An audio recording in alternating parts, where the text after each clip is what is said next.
श्री विष्णु गीता अध्याय 5वां भक्ति योग वर्णनम। देवतागण बोले, हे भक्त वत्सल, हे भक्त मनो मंदिर विहारी, हे नाथ, आपको प्राप्त करने के लिए साधन मार्गगामी सब ऋषि, देवता, मनुष्य और पितृगण किस प्रकार के पथ को अवलंबन करके सफल काम होंगे। आप विभु और गुणातीत होने पर भी किस प्रकार जीवों के उपकार में सदा स्वयं प्रवृत्त होते हैं। किस साधन से अभिलषित आपका सान्निध्य प्राप्त हो सकता है। हे प्रभो, कृपया अवश्य आप हम लोगों को इन सब बातों का उपदेश करें। श्री महाविष्णु बोले, हे देवतागण, मेरे भक्तगण जब मेरे स्वरूप को ठीक ठीक जान लेते हैं, तब वे सब ज्ञानी भक्त पराभक्ति के अधिकारी होते हैं और तब ही मुझको सब देश, काल और पात्र में देखने में समर्थ होते हैं। इसमें संदेह नहीं है। परंतु जब तक भक्त पराभक्ति के अधिकारी न हो,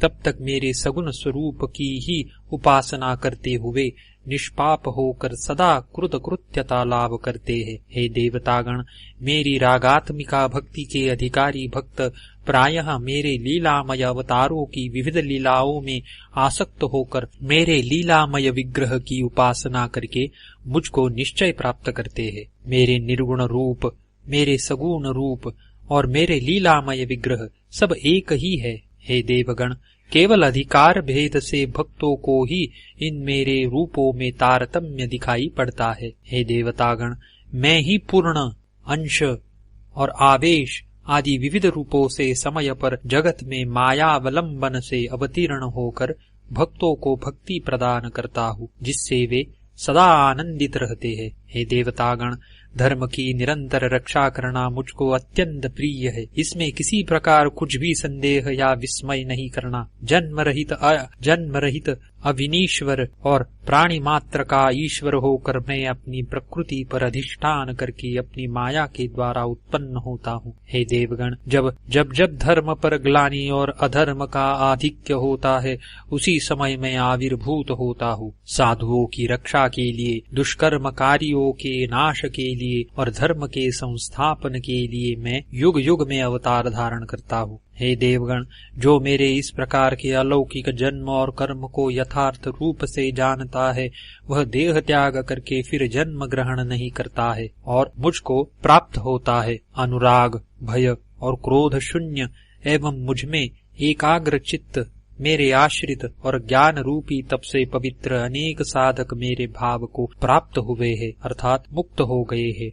जो मुझको जिस भाव से आश्रय करते हैं, उनको मैं उसी भाव से आश्रय में रखता हूँ, अर्थात फल प्रदान करता हूँ। हे देवगण, साधक लोग सब प्रकार से मेरे मार्ग का अनुसरण करते हैं। कर्म की सिद्धि चाहने वाले साधक देवताओं की उपासना करते हैं। इस संसार में साधकों को कर्म संबंधीय सिद्ध शीघ्र प्राप्त होता है। इस संसार में साधकों को कर्म संबंधीय सिद्धि शीघ्र प्राप्त होती है। परमात्मा में जिनके बुद्धि और चित्त लगे हुए हैं, उन्हीं में जिनकी निष्ठा है और उन्हीं में जो परायण है, एवं ज्ञान से जिनके पाप नष्ट हो गए हैं, वे मोक्ष को प्राप्त होते हैं। हे देवतागण, मुझको प्राप्त करने के लिए उपासक सदा भावमयी भक्ति और क्रियामय योग का भी आश्रय अवश्य लेते हैं। वैधी भक्ति से ही रागात्मिका भक्ति की प्राप्ति मानी गई है। वह वैधी भक्ति श्री गुरुपदेश के अनुसार साधन करने से प्राप्त होती है। जब मुझमें चित्त लीन करने का अभ्यास हो जाता है, तब मेरी रागात्मिका भक्ति में वह भाग्यवान श्रेष्ठ साधक शीघ्र उन्मज्जन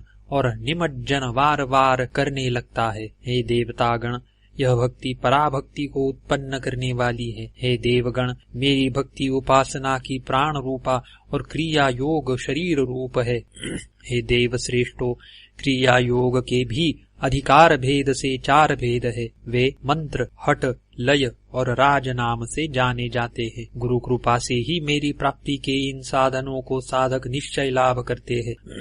इस बात को पंडित गण कहते हैं। रूप रसादि बाह्य विषयों को बाहर ही रखकर, दृष्टि को दोनों भ्रुवों के बीच में रखकर, नासिका के भीतर विचरण करने वाले प्राण और अपान वायु को समान करके, अर्थात समभाव से चलने वाला बना करके इंद्रिय, मन और बुद्धि का संयम करने वाला, मोक्ष परायण और इच्छा, भय एवं क्रोध शून्य जो मुनि है वही सदा मुक्त है। मुझको यज्ञों और तपस्याओं का भोक्ता, सकल लोकों का महान ईश्वर और सकल प्राणी मात्र का सुहृद समझकर साधक मोक्ष को प्राप्त होता है। आत्मा के द्वारा अर्थात बुद्धि के द्वारा आत्मा का अर्थात मन का उद्धार करना चाहिए।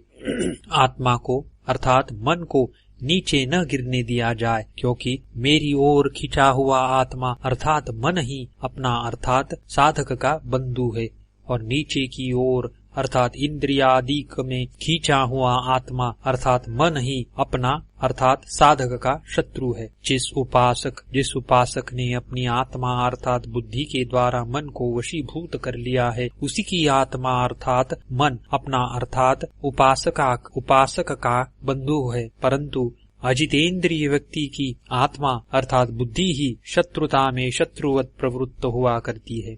योगी को उचित है कि सब समय एकांत में अवस्थित रहकर एकाकी संयत चित्त, संयत आत्मा, इच्छा शून्य और परिग्रह शून्य होकर मन को समाहित करे। पवित्र स्थान में कुशासन के ऊपर मृग चर्म और उसके ऊपर रेशम का वस्त्र रखकर न बहुत ऊंचा न बहुत नीचा अपना स्थिर आसन स्थापन करके और उस आसन पर बैठकर मन को एकाग्र करके चित्त और इंद्रियों की क्रिया को वशीभूत करते हुए उपासक को चित्त शुद्धि के निमित्त योगाभ्यास करना उचित है। देह का मध्य भाग मस्तक और ग्रीवादेश सरल और निश्चल भाव से रखकर स्थिर होकर अपनी नासिका के अग्रभाग को अवलोकन करते हुए एवं अन्य ओर का देखना छोड़कर प्रशांत चित्त भय रहित और ब्रह्मचर्य में अवस्थित होकर मन को दमन करते हुए मुझ में ही चित्त समर्पण करके मतपरायण होते हुए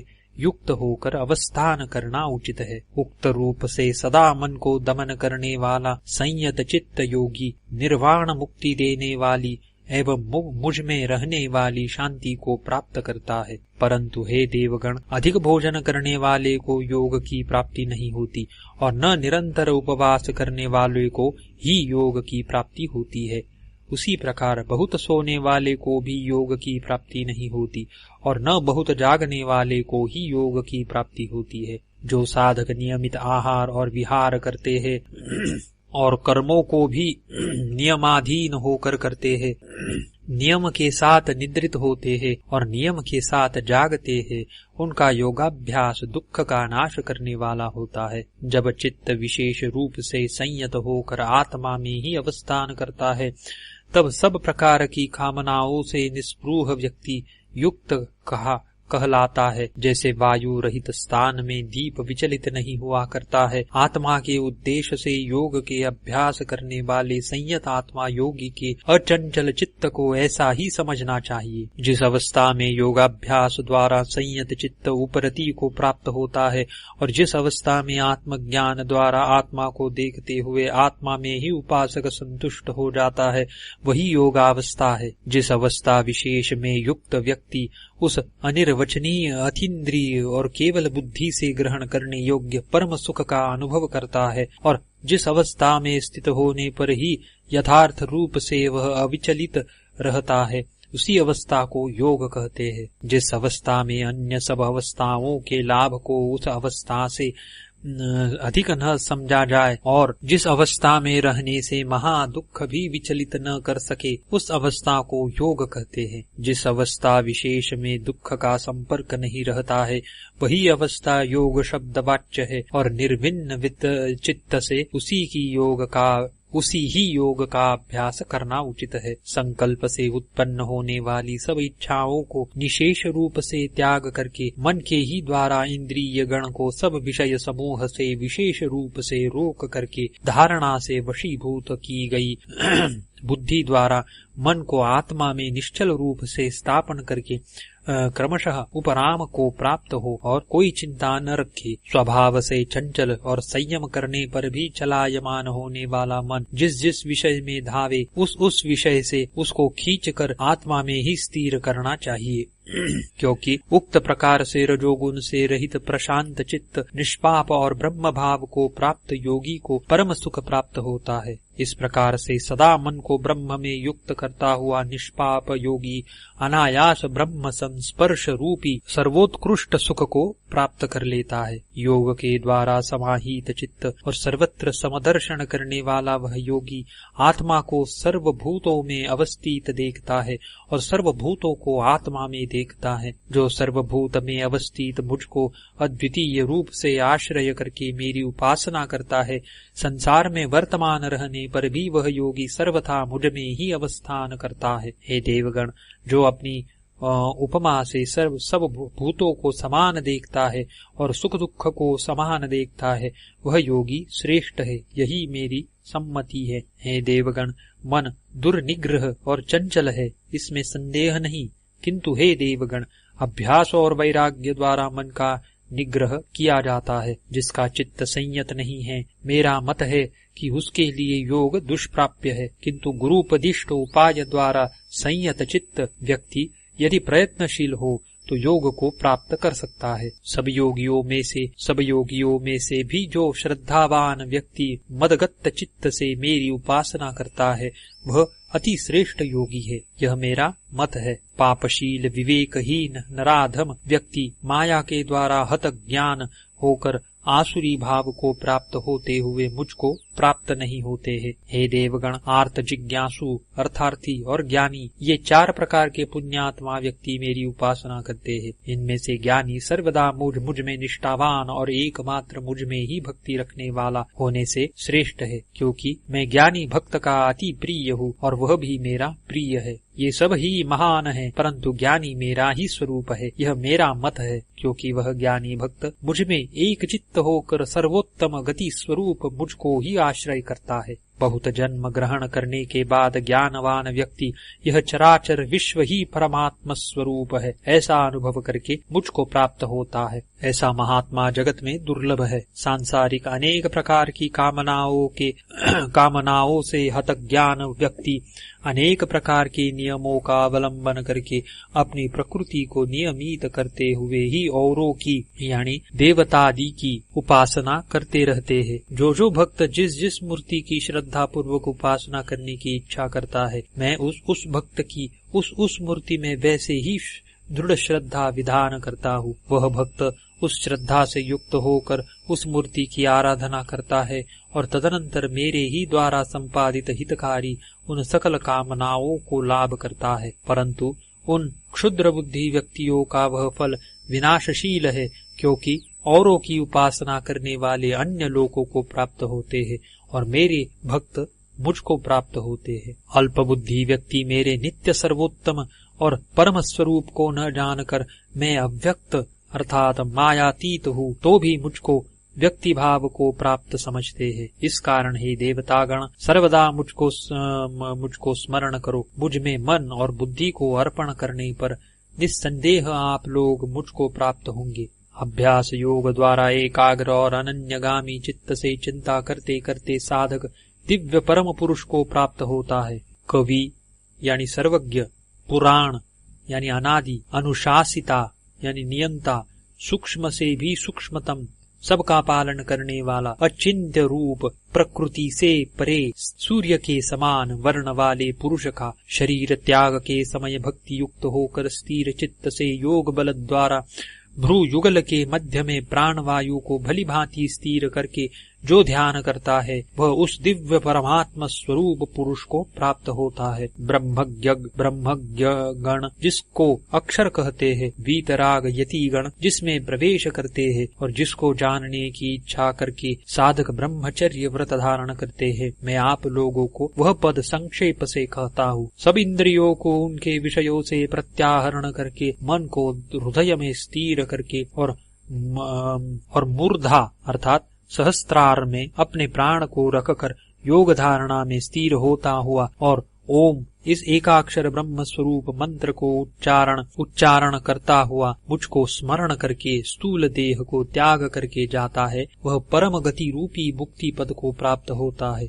अनन्य चित्त होकर जो मेरा सब समय नियमित रूप से चिंतन करता है, हे देवतागण, नित्य युक्त उस योगी के लिए मैं सुलभ हूँ। महात्मा गण मुझको प्राप्त करके पुनः त्रिताप के आलय रूप अनित्य जन्म को प्राप्त नहीं होते, क्योंकि वे परासिद्धि रूपी मोक्ष को प्राप्त हुए हैं। हे अमरगण, ब्रह्मलोक से भी आकर सब लोग पुनः पुनः जन्म ग्रहण करते हैं, परंतु हे देवतागण, मुझको प्राप्त करके पुनर्जन्म की प्राप्ति नहीं होती है। बुद्धि भ्रंशकारी, आसुरी और राक्षसी प्रकृति को धारण करने वाले विफला शाकारी, विफल कर्मा, अध्यात्म ज्ञान रहित, विषय से चंचल चित्त, मूर्ख व्यक्तिगण सर्वभूतों के महेश्वर रूपी मेरे परम भाव को न जानकर मुझको सगुण देहधारी देखकर अवज्ञा करते हैं। परंतु हे देवतागण, दैवी प्रकृति युक्त महात्मा गण अनन्य चित्त होकर मुझको जगत कारण और नित्य स्वरूप जानकर मेरी उपासना किया करते हैं। उनमें से कोई कोई सर्वदा मेरा कीर्तन करते हैं, कोई कोई दृढ़ नियम से युक्त होकर प्रयत्नशील होते हैं, कोई कोई भक्ति के साथ प्रणाम करते हैं और कोई कोई नित्य युक्त होकर मेरी उपासना करते हैं। अन्य कोई कोई ज्ञान यज्ञ द्वारा भी पूजा करके मेरी उपासना करते हैं। उनमें से कोई कोई अभेद भाव से, कोई कोई दास भाव से और कोई कोई मुझे सर्वात्मक जानकर नाना प्रकार से उपासना करते हैं। अन्य देवताओं की उपासना न करके मुझे ही स्मरण करते हुए जो उपासना करते हैं, उन नित्य मत परायण भक्तों का योगक्षेम को मैं वहन करता हूँ। जो मुझको भक्ति पूर्वक पत्र, पुष्प, फल और जल अर्पण करता है, मैं उस संयतात्मा द्वारा भक्ति पूर्वक अर्पित वे पत्र, पुष्पादि ग्रहण करता हूँ। मैं सकल भूतों में समान रूप से अवस्थित हूँ, अतः मेरा प्रिय और द्वेष्य कोई नहीं है, किंतु जो मेरी भक्ति पूर्वक उपासना करते हैं वे मुझ में स्थित रहते हैं और मैं भी उनमें स्थित रहता हूँ। यदि अत्यंत दुराचारी व्यक्ति भी अनन्य भक्ति युक्त होकर मेरी उपासना करे तो उसको भी साधु ही मानना चाहिए, क्योंकि वह उत्तम यत्न कर रहा है। अत्यंत दुराचारी व्यक्ति भी मेरी उपासना करने पर शीघ्र धर्मात्मा हो जाता है और निरंतर शांति को प्राप्त करता है। हे देवगण, मेरा भक्त नाश को नहीं प्राप्त होता है, यह तुम निश्चय जानो, क्योंकि हे देवगण, पाप योनि संभूत स्त्रियां, वैश्य और शूद्र ये कोई भी हो, मेरा आश्रय लेकर परम गति को प्राप्त होते हैं। सुकृतिशाली ब्राह्मण और भक्तिमान राजर्षि गण की तो बात ही क्या है। अतः तुम इस कष्टप्रद और अनित्य लोक को प्राप्त होकर मेरी उपासना करो। हे देवगण, आप लोग मदगत चित्त मेरे भक्त और मेरे उपासक हो और मुझे नमस्कार करो। इस प्रकार मतपरायण होकर मन को मुझ में ही युक्त करने से मुझको ही प्राप्त होगे। जिनका चित्त केवल मुझ में ही रत है और जिनका प्राण केवल मेरे में ही अर्पित है, ऐसे व्यक्ति परस्पर मेरे स्वरूप का ज्ञान कराते हुए एवं सदा मेरा कीर्तन करते हुए संतोष और शांति को प्राप्त होते हैं। सदा मुझ में ही अर्पित चित्त एवं प्रीति पूर्वक मेरी उपासना करने वाले उन भक्तों को मैं उस बुद्धि योग यानी ज्ञान को प्रदान करता हूँ जिससे वे मुझको प्राप्त हो जाते हैं। उनके हित के अर्थ ही मैं उनकी बुद्धि वृत्ति में अवस्थित होकर प्रकाशमान तत्व ज्ञान रूप दीप द्वारा उनके अज्ञानांधकार को नाश करता हूँ। मुझ में मन को एकाग्र करके सर्वदा मुझ में युक्त रहकर एवं परम श्रद्धान्वित होकर जो मेरी उपासना करते हैं वे मेरी सम्मति में युक्ततम अर्थात प्रधान योगी है। किंतु सर्वत्र समबुद्धि युक्त जो व्यक्ति इंद्रियों की अच्छी तरह से संयत करके अनिर्वचनीय रूपादि विहीन सर्वव्यापी अचिंत्य स्थिर नित्य अविनाशी कूटस्थ की उपासना करते हैं, सकल भूतों के हितकारी वे व्यक्ति मुझे ही प्राप्त होते हैं। अव्यक्त में जिनका चित्त आसक्त हुआ है उनको अधिकतर परिश्रम होता है, क्योंकि मेरी अव्यक्त रूप में निष्ठा प्राणियों को कठिनता से प्राप्त होती है। किंतु जो एकांत भक्ति योग द्वारा सब कर्म मुझ में अर्पण करके मत परायण होकर मेरा ध्यान करते हुए उपासना करते हैं, हे देवगण, मैं मृत्यु युक्त संसार समुद्र से मुझ में निवेशित चित्त उन भक्तों का शीघ्र उद्धार करता हूँ। मुझ में ही मन स्थिर करो और मुझ में ही बुद्धि सन्निवेश करो तो इससे आगे मुझ में ही निवास करोगे, इसमें संदेह नहीं। हे देवगण, यदि मुझ में चित्त को स्थिर न रख सको तो अभ्यास योग द्वारा मुझे प्राप्त करने की इच्छा करो। यदि अभ्यास करने में भी असमर्थ हो तो मेरे कर्मों में निरत हो। केवल मेरे लिए ही सब कर्मों को करते हुए भी सिद्धि को प्राप्त होगे। यदि इसके करने में भी असमर्थ हो तो एकमात्र मेरे शरणागत और संयत चित्त होकर सब कर्मों के फलों का त्याग करो। सर्वभूतों का द्वेष्टा, मित्र और कृपालु, ममताहीन, निरहंकार, सुख दुख में समता समझने वाला, क्षमावान, सदा संतुष्ट, संयत चित्त योगी, मेरी ओर स्थिर लक्ष्य रखने वाला और मुझ में मन और बुद्धि को अर्पण करने वाला जो मेरा भक्त है वह मेरा प्रिय है। जिसके द्वारा संसार उद्विग्न नहीं होता है, जो संसार से उद्विग्न नहीं होता है और जो हर्ष अमर्ष यानी अन्य को लाभ होने से कातर होना, भय और चित्त क्षोभ से रहित है, वह मेरा प्रिय है। सकल विषयों में निस्पृह, शुचि, चतुर, उदासीन, जिसको व्यथा नहीं होती और सब संकल्पों का त्याग करने वाला जो मेरा भक्त है वह मेरा प्रिय है।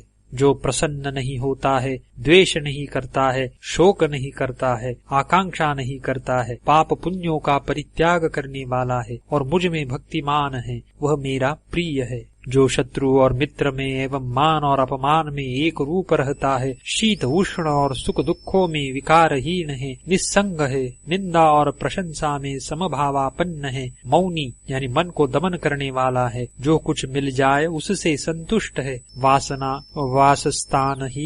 वासस्थानहीन है, स्थिर चित्त है और भक्तिमान है, वह मेरा प्रिय है। जो लोग इस उक्त अमृत रूप धर्म का अनुष्ठान करते हैं वे श्रद्धाशील मतपरायण भक्तगण मेरे अति प्रिय है। इति श्री विष्णु गीतासु उपनिषत्सु ब्रह्म विद्यायां योग शास्त्रे देव महाविष्णु संवादे भक्ति योग वर्णनम नाम 5मोऽध्यायः।